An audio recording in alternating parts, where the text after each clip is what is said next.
Assalamualaikum warahmatullahi wabarakatuh. Kami dari kelompok 1 dengan anggota Asri Setiawati dengan NIM 2019-123-1023,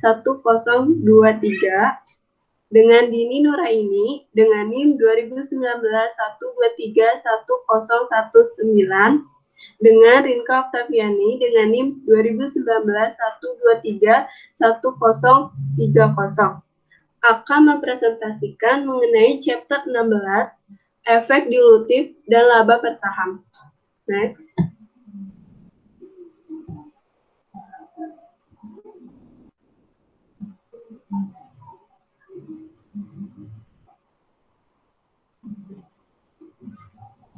Next, Kak. Yang pertama, induksi konversi. Ada perusahaan yang mengeluarkan obligasi mendorong untuk dilakukan konversi yang lebih cepat dengan menggunakan induksi konversi. Kemudian ada juga perusahaan yang mengeluarkan obligasi menawarkan iming-iming yang disebut dengan sweetener. Sweetener ini merupakan biaya untuk periode tersebut. Kemudian ada ilustrasinya. Haloid Incorporated memiliki debitur konversi yang beredar dengan harga nilai pari $1 juta yang dikonversikan menjadi 100.000 saham biasa dengan nilai parinya ini $1. Ketika diterbitkan, Haloid mencatat premi saham ekuitas konversi sebesar $15.000.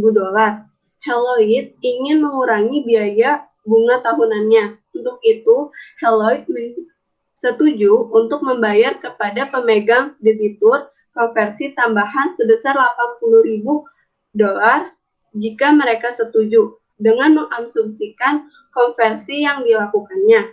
Kemudian, maka untuk mencatat jurnal transaksi tersebut, yaitu beban konversi sebesar $65.000 didebit didapat dari nilai konversi tambahan 80.000 dikurangi dengan premi saham ekuitas konversi sebesar $15.000, yaitu beban konversinya ini $65.000. Kemudian pencatatan di debit premi saham ekuitas konversinya ini sebesar $15.000. Kemudian dicatat di bagian debitnya ini utang obligasinya ini sebesar $1 juta. Kemudian dicatat di bagian sisi kreditnya ini modal saham biasanya ini sebesar 100.000. Didapat dari nilai konversi 100.000 saham biasa dikali nilai parinya ini $1. Kemudian premi saham biasanya ini dicatat $900.000 didapat dari nilai pari yang $1 juta ini dikurangi dengan nilai yang dikonversikan $100.000, yaitu menjadi $900.000. Kasnya ini dicatat sebesar $80.000. Haloid ini mencatat tambahan $80.000 ini sebagai beban periode berjalan dan bukan sebagai pengurangan pada ekuitas. Kemudian saham preference konversi.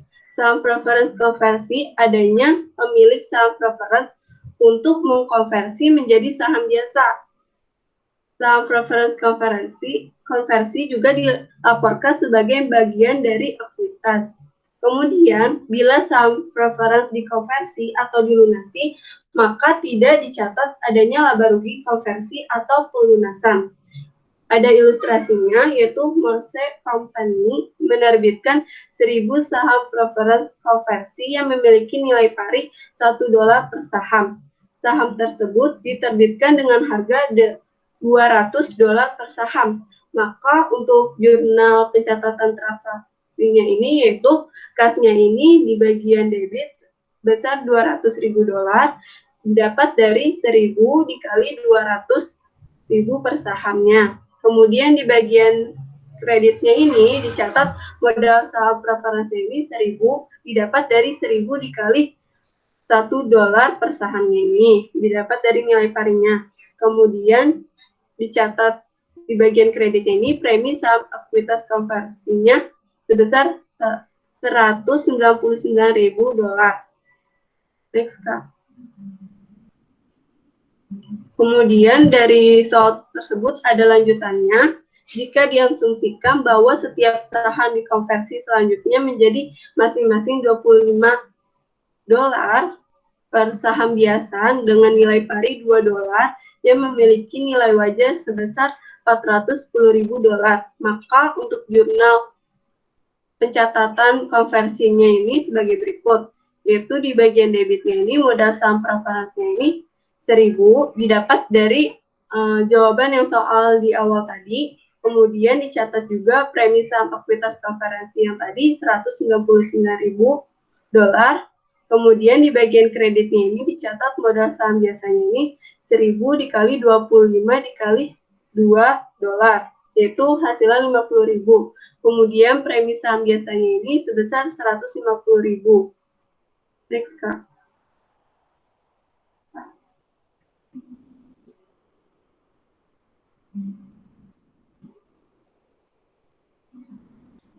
Ada ilustrasi bila saham preferensinya ini dilunasi.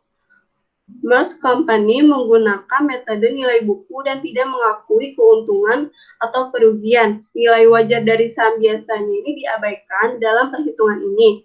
Jika saham preference konversi dibeli kembali dan bukan dikonversi, maka Merged Company membuat jurnalnya sebagai berikut, yaitu dicatat di bagian debitnya ini modal saham preferensi ini sebesar $1.000.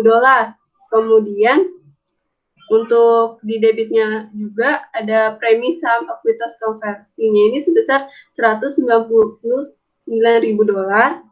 Maka ketemu saldo labanya ini $210.000. Kemudian di bagian kreditnya ini kasnya ini dicatat $410.000. Merged Company tidak melaporkan keuntungan atau kerugian dari pembelian kembali. Kelebihan pembayaran di atas nilai buku saham preferensi konversi ini biasanya akan didebitkan ke saldo laba. Hal ini dalam teori dinyatakan juga bahwa kelebihan pada dividen akan dibayarkan kepada pemegang saham preferensi untuk memfasilitas pembelian kembali.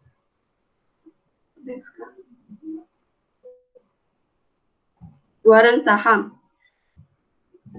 adalah sertifikat yang memberikan hak atas pemegang saham untuk membeli saham pada harga tertentu dan dalam jangka waktu yang telah ditetapkan.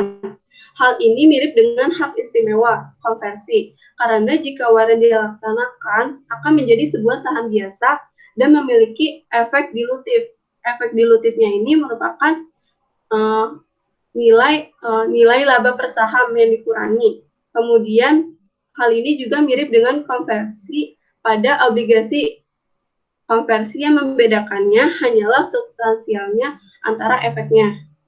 Konversi dan waran saham setelah melakukan pelaksanaan waran, pemegang harus membayar sejumlah uang tertentu untuk mendapatkan sahamnya.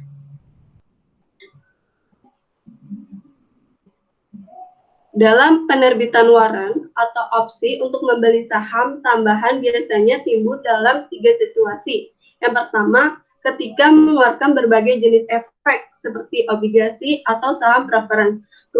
Perusahaan sering memasukkan waran untuk membuat efek yang lebih menarik dengan memberikan intensif dorongan ekuitasnya. Yang kedua, ketika penerbitan saham biasa tambahan, pemegang saham memiliki hak untuk memesan efek terlebih dahulu untuk membeli saham biasa yang pertama. Perusahaan dapat menerbitkan waran sebagai bukti atas hak tersebut. Yang ketiga, perusahaan memberikan waran sering disebut sebagai opsi saham kepada eksekutif dan karyawan sebagai bentuk sebuah kompensasi. Waran saham yang diterbitkan dengan efek lainnya. Warren yang dikeluarkan bersama dengan sekuritas lain biasanya memiliki opsi jangka panjang untuk membeli saham biasa pada harga tetap. Biasanya ini umur warrennya ini ada 5 tahun dan ada juga yang 10 tahun. Hal ini sebenarnya sangat jarang terjadi karena perusahaan juga dapat menawarkan warren yang perpetual. Kemudian perusahaan menggunakan metode with and withhold untuk mengalokasikan penerimaan dari dua komponen tersebut.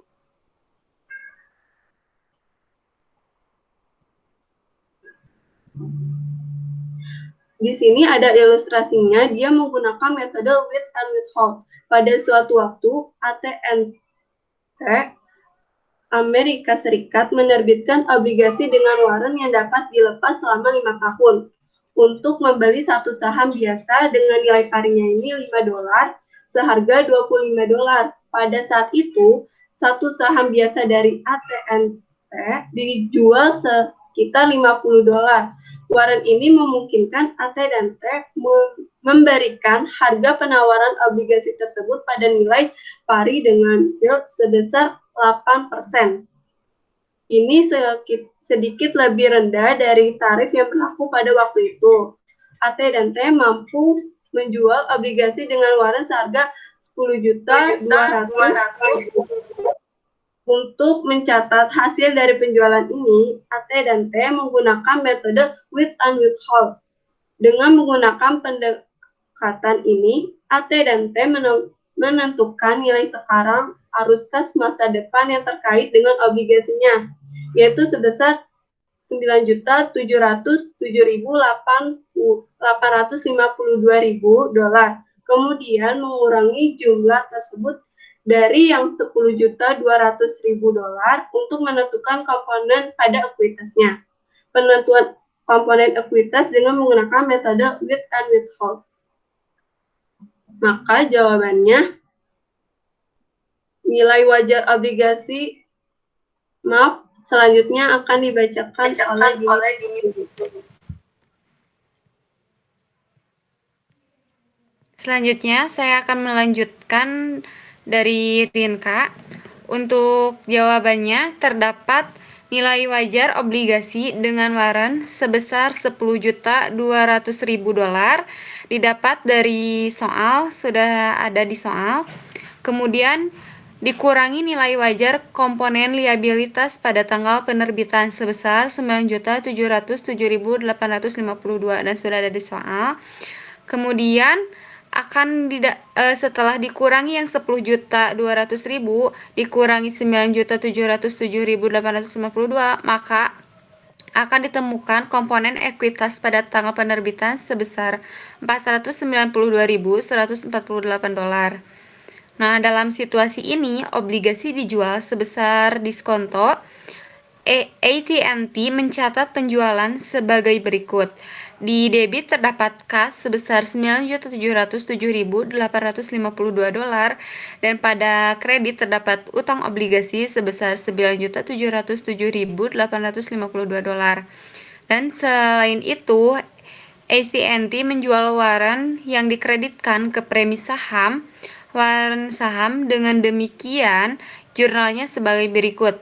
Terdapat kas di debit dan di kredit terdapat premi saham, warren saham, masing-masing sebesar $492.148.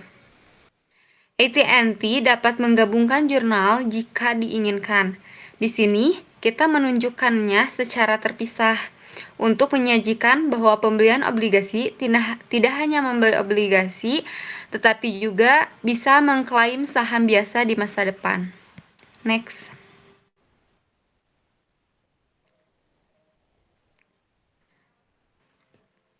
Dengan asumsi investor melaksanakan seluruh warrennya dengan jumlah 10.000 warren, satu warren per satu saham biasa. AT&T membuat jurnal sebagai berikut.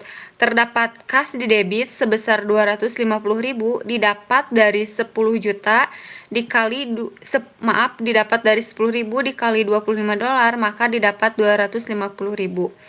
Dan di debit juga ada premi saham, warren saham senilai $492.148 $10.148 dan di kredit terdapat modal saham biasa sebesar $50 yang didapat dari 10.000 dikali $5 dan premi saham biasa sebesar 692.148 yang didapat dari 250.000 ditambah 491.000 dikurangi 50.000 maka ditemukan 692.148. Bagaimana jika investor gagal untuk melaksanakan waran?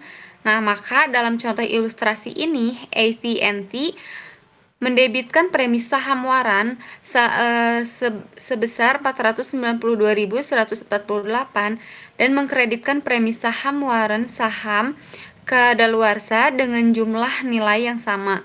Kemudian, premi saham waran saham kadaluarsa beralih kepada pemegang saham yang sebelumnya. Next. Program kompensasi saham menentukan beban berdasarkan metode nilai wajar. Perusahaan menghitung total beban kompensasi berdasarkan nilai wajar opsi yang diharapkan akan PES pada tanggal pemberian. Opsi kepada karyawan yaitu tanggal pemberian. Mengalokasikan biaya kompensasi. Secara umum, perusahaan mengakui beban kompensasi pada periode di mana karyawannya melakukan jasa tersebut. Dengan demikian, perusahaan menentukan biaya total kompensasi pada tanggal pemberian dan mengalokasikan ke masa manfaat dengan jasa karyawan. Next.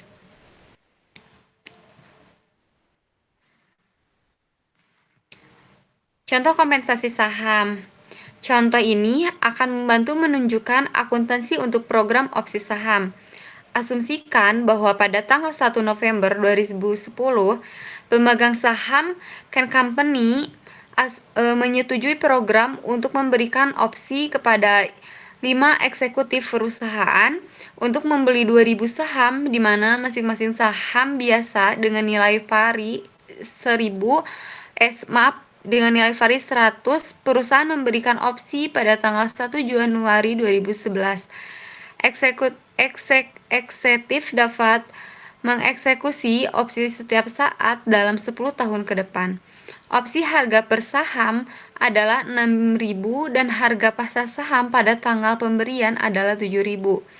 Berdasarkan metode nilai wajar, perusahaan menghitung total beban kompensasi dengan menerapkan nilai wajar model menetapkan harga opsi yang dapat diterima. Untuk ilustrasi sederhana tersebut, kita asumsikan bahwa nilai wajar model penetapan harga opsi akan menentukan total beban kompensasi Can menjadi 22 juta. Next.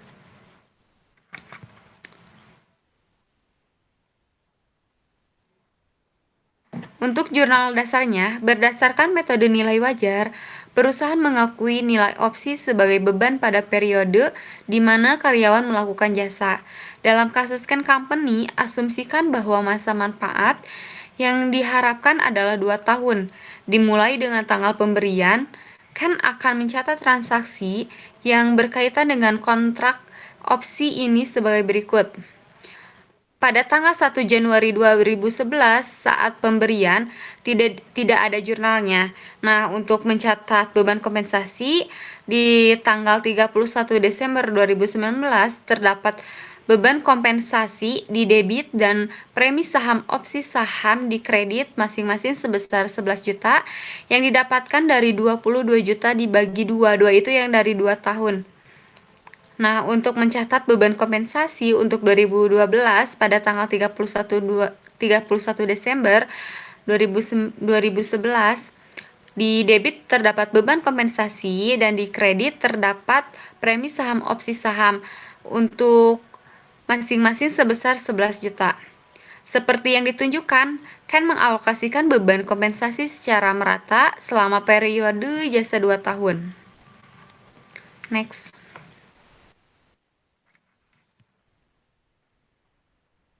Pelaksanaan jika eksekutif Can mengeksekusi 2.000 dari 10.000 saham atau 20% dari opsi pada tanggal 1 Juni 2014, 3 tahun 5 bulan setelah tanggal pemberian. perusahaan mencatat jurnal sebagai berikut. Pada tanggal 1 Juni 2014 dicatat jurnal di debit terdapat kas, premi saham, opsi saham, dan di kredit terdapat modal saham biasa dan premi saham biasa. Untuk kas di debit sebesar 12 juta dan premi saham opsi saham sebesar 4.400.000 yang didapat dari 20% dikali 22 juta. Nah, untuk di kredit, modal saham biasanya sebesar 200.000 yang didapat dari 2.000 dikali 10. Nah, untuk premi saham biasa ini yang 16.200.000 didapatkan dari 12 juta ditambah 4.400.000 kemudian dikurangi 200.000, maka akan didapat nilai sebesar 16.200.000. Jika kadaluarsa, jika eksekutif kan tidak mengeksekusi opsi saham yang tersisa sebelum tanggal kadaluarsa, perusahaan akan memindahkan saldo akun premi saham opsi saham ke akun premi saham yang lebih tepat, seperti premi saham opsi saham kadaluarsa. Ken mencatat transaksi ini pada tanggal kadaluarsa sebagai berikut. Next.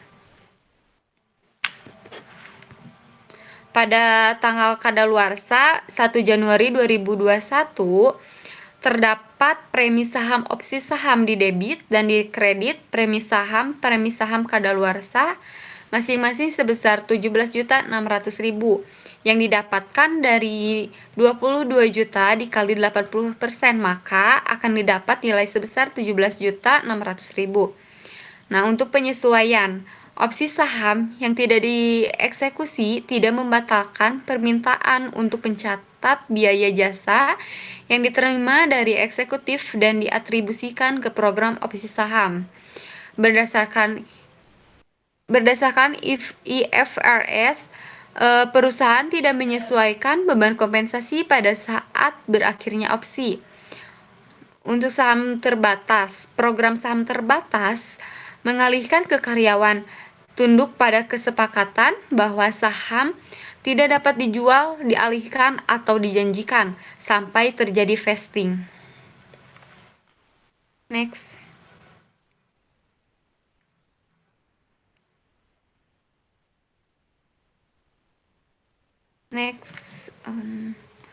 Keunggulan utama dari program saham terbatas diantaranya saham terbatas tidak pernah menjadi benar-benar tidak berharga. Sebaliknya, jika harga saham tidak melebihi harga pelaksanaan untuk opsi, maka opsi menjadi tidak berharga. Namun, saham terbatas tetap memiliki nilai. Kemudian, saham terbatas umumnya memiliki sedikit dilusi untuk pemegang saham yang ada. Penghargaan saham terbatas biasanya berjumlah 1,5 sampai 1/3 ukuran opsi saham. Misalnya, jika perusahaan menerbitkan opsi saham untuk 1.000 saham, saham terbatas yang ditawarkan akan setara dengan sekitar 333 sampai 500 saham. Alasan dari perbedaan ini adalah bahwa pada akhir periode vesting, saham terbatas akan memiliki nilai, sedangkan opsi saham tidak memiliki nilai. Akibatnya, hanya sedikit saham yang dimasukkan dalam program saham terbatas, sehingga menghasilkan sedikit dilusi jika ada kenaikan harga saham. Next. Saham yang dapat diterbitkan secara kontingen. Diterbitkan berdasarkan pada pemenuhan ketentuan tertentu dalam perjanjian saham. Kontingen tanpa atau dengan sedikit pembayaran baik dalam bentuk kas maupun alat pembayaran lain. Untuk aturan dasarnya, jumlah saham kontingen yang dimasukkan dalam laba per saham dilusikan berdasarkan jumlah saham yang akan diterbitkan seolah-olah akhir periode adalah akhir periode kontingen. Nah, untuk contohnya terdapat untuk contoh perhitungan laba per saham metode saham treasury. Terdapat jumlah rata-rata saham terkait opsi yang beredar Untuk laba per saham dilusinya sebesar 5.000 dan harga opsi per saham $20. Nah, untuk hasil dari eksekusi opsinya didapat dari 5.000 dikali $20, maka ditemukan senilai $100.000 untuk hasil dari eksekusi opsinya. Kemudian rata-rata harga pasar saham biasa senilai $28. Saham Trisuri yang dapat dibeli kembali dari hasil sebesar 3.571 didapat dari 5.000 dikurangi 3.571, maka akan ditemukan hasil sebesar 1.429. Untuk jumlah rata-rata saham biasa beredar di laba per saham dasar senilai 100.000 dan di laba per saham dilusian juga 100.000.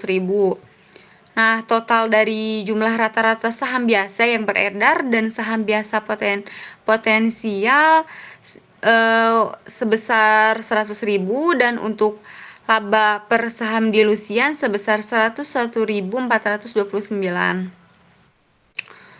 Untuk laba neto saham tahun berjalan, untuk di laba per saham dasar sebesar 220.000 dan di laba per saham dilusian juga sebesar 220.000. Nah, untuk mendapatkan laba per sahamnya didapat dari untuk yang laba per saham dasarnya itu yang $220.000 itu dibagi sama 100.000. Nah, maka didapat $2,20 untuk laba per sahamnya. Nah, kalau untuk laba per saham dilusinya yang $220.000 itu dibagi 101.429. Caranya sama sehingga didapatkan $2,17 untuk laba per saham. Next akan dijelaskan oleh teman saya.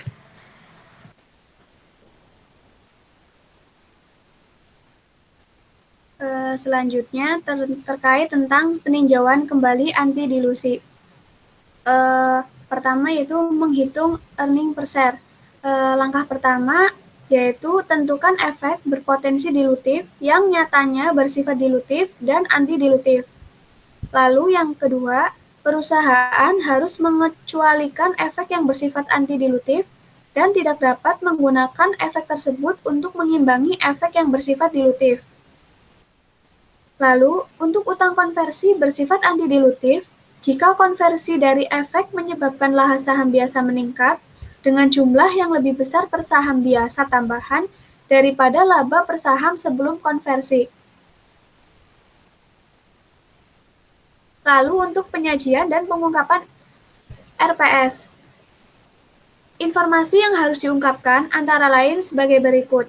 Yang pertama itu, harus ada jumlah yang digunakan sebagai pembilang dalam menghitung laba per saham dasar dan dilusian, serta rekonsiliasi jumlah tersebut ke laba neto atau rugi neto.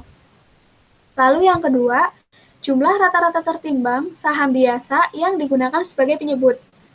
Yang ketiga, harus ada instrumen, termasuk saham yang dapat diterbitkan secara kontingen, yang berpotensi mendilusi laba per saham dasar di masa depan, tetapi tidak dimasukkan ke dalam perhitungan laba per saham dilusian, karena bersifat anti-dilutif selama periode sajian. Lalu yang keempat, harus ada penjelasan atas transaksi saham biasa atau transaksi saham biasa potensial yang terjadi setelah periode pelaporan. Nah, ini ada metode menghitung RPS. Yang pertama itu tentang dengan struktur modal sederhana.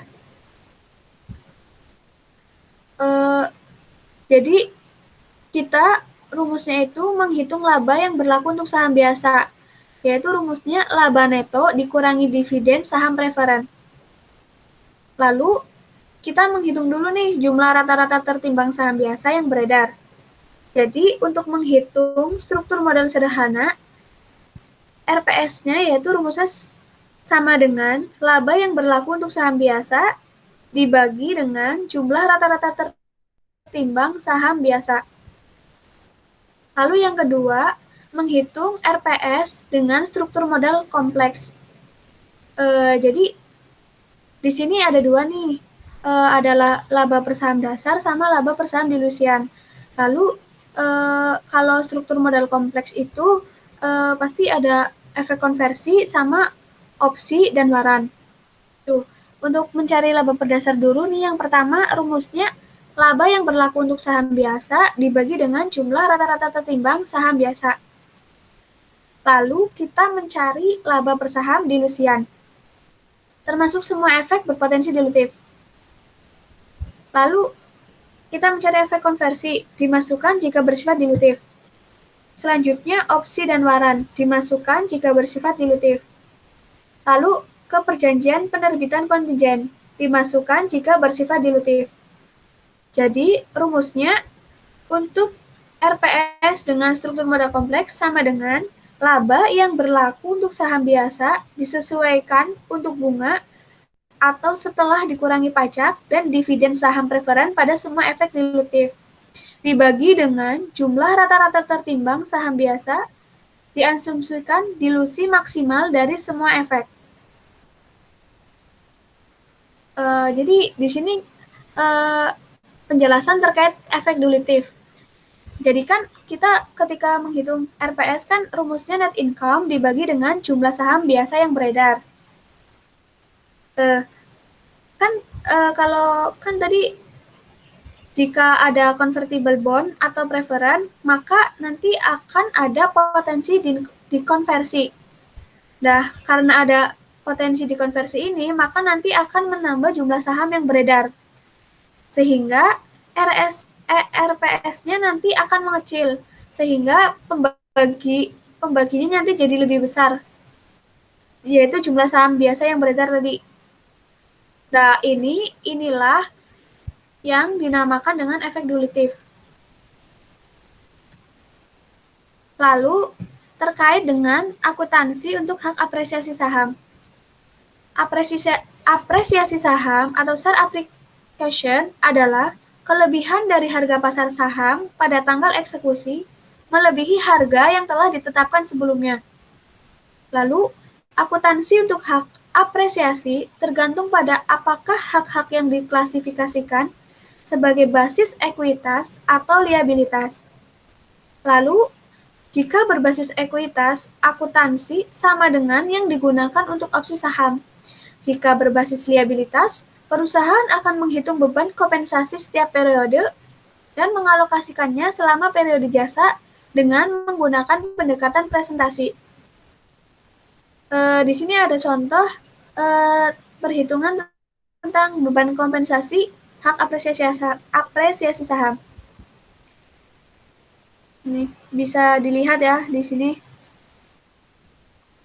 Lalu untuk next selanjutnya terkait perhitungan laba per saham dengan struktur modal sederhana. Jadi di sini urut-urutannya, yang pertama itu ada laba neto sebesar $1.750.000 dikurangi dengan 10% kumulatif dividen saham preferen konversi yang disyaratkan sebesar $250.000. Maka menghasilkan laba yang berlaku untuk pemegang saham biasa sebesar $1.500.000.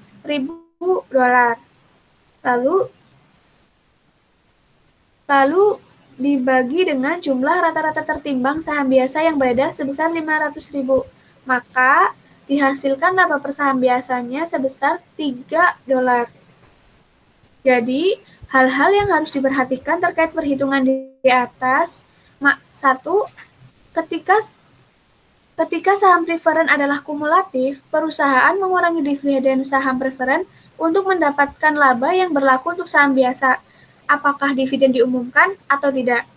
Lalu yang kedua, perusahaan harus menghitung laba per saham sebesar $3 sebagai titik awal, karena merupakan jumlah per saham yang dikenakan pengurangan yang disebabkan adanya efek yang dapat dikonversi dan opsi. Lalu untuk contoh komprehensif laba per saham di Lusian. Langkah-langkah menghitungnya, yang pertama itu kita tentukan dulu setiap efek dilutif dampak per saham dengan mengasumsikan eksekusi atau konversi. Lalu yang kedua, membuat peringkat yang dihasilkan dari langkah 1 mulai dari dampak laba per saham yang terkecil ke terbesar. Artinya, peringkat dihasilkan dari yang paling dilutif ke yang kurang dilutif. Lalu yang ketiga, dimulai dengan laba per saham berdasarkan rata-rata tertimbang saham biasa yang beredar, yaitu sebesar $3. Menghitung kembali laba per saham dengan menambahkan dampak per saham terkecil dari langkah 2. Jika dihasilkan perhitungan kurang dari $3, dilanjutkan ke dampak per saham terkecil berikutnya dan menghitung kembali laba per saham. Berikut di sini ada contoh-contohnya ketika menghitung dampak per saham dari opsi menggunakan metode saham treasury laba per saham di Lusian. Lalu yang kedua, contoh dari ilustrasi dampak per saham dari penerbitan obligasi A dengan metode jika dikonversi laba per saham di Lusian. Lalu di sini ada ilustrasi yang selanjutnya tentang perhitungan dampak per saham dari penerbitan obligasi B, metode jika dikonversi laba per saham di Lusian. Lalu, dampak per saham dari 10% saham preference konversi dengan metode jika dikonversi laba per saham di Lusian. Lalu, untuk menghitung dari dampak per saham dari yang terkecil sampai yang terbesar, yaitu laba per saham di Lusian. Selanjutnya terkait dengan perhitungan kembali laba saham. Di sini ada banyak nih, bisa dilihat. Lalu yang terakhir ini dapat RPS dasar dan di Lusian. Jadi laporannya seperti ini urut-urutannya. Demikian. Terima kasih. Selanjutnya dikembalikan lagi kepada Rinka untuk menutup presentasi ini. Iya, terima kasih Kak Asri dan Nini. Sekian presentasi dari kami, kurang lebihnya mohon maaf. Wassalamualaikum warahmatullahi wabarakatuh. Terima kasih.